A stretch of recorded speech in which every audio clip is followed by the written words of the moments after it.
श्री राधे राधे, हरे कृष्णा। हम सब साधक श्री हित 84 श्रवण कर रहे हैं। राधा बाग में श्री हित 84 प्रीति प्रतिमा की झांकी। आवत श्री वृषभानु दुलारी। गतांग से आगे श्री राधा रूप की राशि है, सौंदर्य की अधिष्ठात्री है। इनका रूप प्रतिक्षण वर्धमान रहता है और नित्य नूतन है। नित्य नूतन होने वाला रूप ही रमणीय होता है। निकुंज में विराजमान श्याम सुंदर अपनी श्री राधा से कहते रहते हैं, प्यारी, मैं जब जब तुम्हारा मुखारविंद देखता हूँ मुझे नया नया लगता है और ऐसा भ्रम होता है कि अभी प्रथम बार ही आपको देख रहा हूँ। ये बात नित्य विहार करने वाले श्याम सुंदर अपनी प्यारी से कहते हैं। ऐसी शोभा का कौन वर्णन कर सकता है। मानो प्रिया जी, आपने करोड़ों चंद्रमा को अपने आंचल में छिपा रखा हो। जब देखो एक नवीन चंद्र मुख पर उदित हो आता है। ये बात भी श्याम सुंदर ही कहते हैं। ये हमारी श्री राधा का रूप सौंदर्य। इनका नाम है मदन मोहन। मदन कामदेव को कहते हैं और मदन को मोहने वाले हैं मदन मोहन। पर यह श्री राधा तो उन मोहन को भी मोह में डाल देने वाली है। करोड़ों कामदेव जिनका रूप देखकर मूर्छित हो जाते हैं, उस रूप का क्या वर्णन किया जाए। मैं साधकों को एक बात यहाँ स्पष्ट कर देना चाहता हूँ कि श्री राधा रानी का रूप वर्णन स्थूलता से करने के बाद भी रसिकों ने उन्हें स्थूलता से बचा लिया है। यह बड़ी सूक्ष्म बात है इन रसिकों की श्री राधा रानी के लिए। श्री राधा अपनी लगती है, पूरी तरह अपनी लगती है, मानवी लगती है, किंतु अपनी लगने के बाद भी वो सर्वेश्वरी है। ये साधकों को अनुभव हो रहा होगा। ये मानवीय रूप में चित्रित होने के बाद भी ये अल्लादीनी ही है। ये स्मरण दिलाने की आवश्यकता नहीं पड़ती कि ये परात्पर तत्व है। ये अनुभव में आता रहता है, किंतु फिर भी यही अपनी लगती है। आपको लगती है, जिस दिन अपनी लगेंगी समझ लो लाडली जू ने आपको अपना लिया। आज श्री हित 84 जी का 45वां पद गान होगा।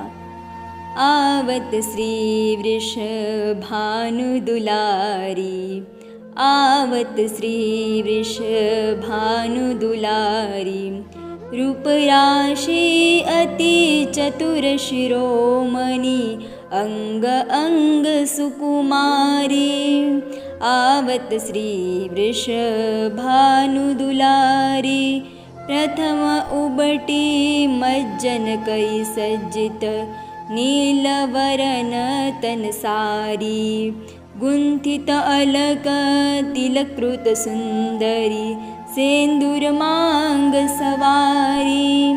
आवत श्री वृषभानु दुलारी, मृगज समान नैन अंजनजूत, रुचिर रेख अनुसारी, जटित लवंग ललित नासा पर, दसनावली कृतकारी।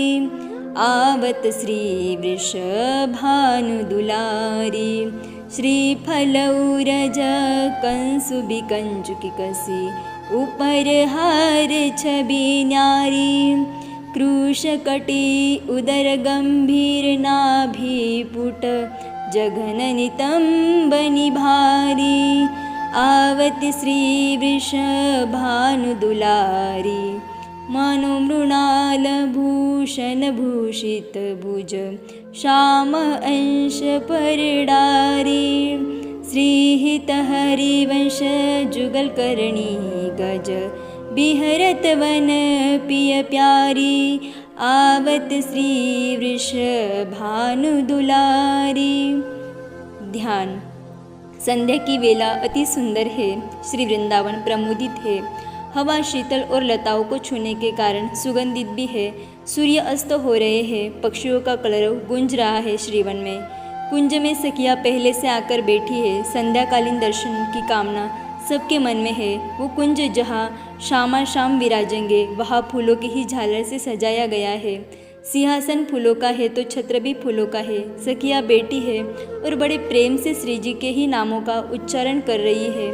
कहाँ है युगलवर, प्रश्न किया है हित सखी से अन्य सखियों ने। तो हित सखी ने उत्तर दिया, स्नान करके आ रहे हैं। ये सुनकर फिर श्री जी के नामों का सब उच्चारण करने लगे। सबकी उत्सुकता बढ़ती ही जा रही है। सखियों की ही बात नहीं है, पक्षी आदि भी, मृग आदि भी, और इतना ही नहीं, लता आदि भी अपनी श्री लाडली को निहारना चाहते हैं। तभी श्रृंगार कुंज से श्री राधा रानी निकली। निकले तो साथ में श्याम सुंदर भी है, पर यहाँ सबकी उत्सुकता श्री जी को ही देखने में है। महारानी यही है इस जीवन की। राजा गौन हो जाता है अंतरंग महल में, ये अंतरंग ही तो है, इसलिए यहाँ महारानी की ही पूंछ है। सब सखियाँ खड़ी हो गई और जयघोष करने लगी। जय जय श्री राधे कहकर सब अपने दोनों हाथों को उठाने लगी। हित सखी सबको कहती है, अब शांत होकर निहारो इन श्री वृषभानु दुलारी को, कितनी सुंदर लग रही है। उतारो इन्हें अपने हृदय में सखियों। ये झांकी सबको प्राप्त नहीं है, हमारे ऊपर ही कृपा है कि हम नित्य इन नयनों से इन्हें निहारती है। सामने से आ रही है श्री राधा, पीछे से ललिता सखी छत्र लेकर चल रही है। रंग देवी सुदेवी चवर ढुरा रही है। चित्रलेखा और तुंग विद्या आगे आगे पावड़े बिछाती हुई चल रही है। हित सखी ने इस झांकी का वर्णन किया। अरे देखो, हमारी वृषभानु दुलारी लाडली आ रही है। हित सखी आनंद से उछलती हुई बोली। सब सखियाँ हित सखी की बात सुनने के लिए उसके पास आ गई, क्योंकि नयनों से तो रूप सुधा का पान करेंगे ही, पर श्रवण से भी सुनकर उनको हृदय में बसा लेंगे। ये लाडली अत्यंत कोमल है, रूप की राशि है और चतुर भी है। हित सखी मुस्कुरा के बता रही है। आत्मविस्मृति सी हो गई है हित सखी। स्नान करके आई है। पहले तो इनके अंगों में उपटन लगाया होगा, फिर स्नान कराया। साड़ी देखो ना, कितनी सुंदर साड़ी है, नीले रंग की साड़ी। गोर अंग में नीला रंग कितना सुंदर लग रहा है ना। अच्छा सखियों, तुम्हें पता है हमारी लाडली को नीला रंग ही क्यों प्रिय है? सखिया हंसती है। सबको पता है फिर भी पूछती है। हित सखी तू बोलती जा, हमें आनंद आ रहा है। हित सखी बोली, नीलवर्ण श्याम सुंदर है ना, इसलिए ये नीला रंग ओढ़कर मानो अपने में प्रीतम को ही अनुभव करती है। अलकावली भी कितनी सुंदर बनाई है, मांग में सिंदूर कितनी शोभायमान लग रही है। हित सखी ये कहते हुए मंत्र मुग्ध है। वो कभी कभी देह सुध भी भूल रही है तो साथ की सखिया उसे संभाल रही है। मृग जैसे नयनों में काजल कितना सुंदर लग रहा है। मोटा काजल लगाया है और तीखा भी है। कानों को छू रही है काजल की रेख। आहा, ये रूप तो बड़ा ही सुंदर है। सारी सखिया बोल उठती है।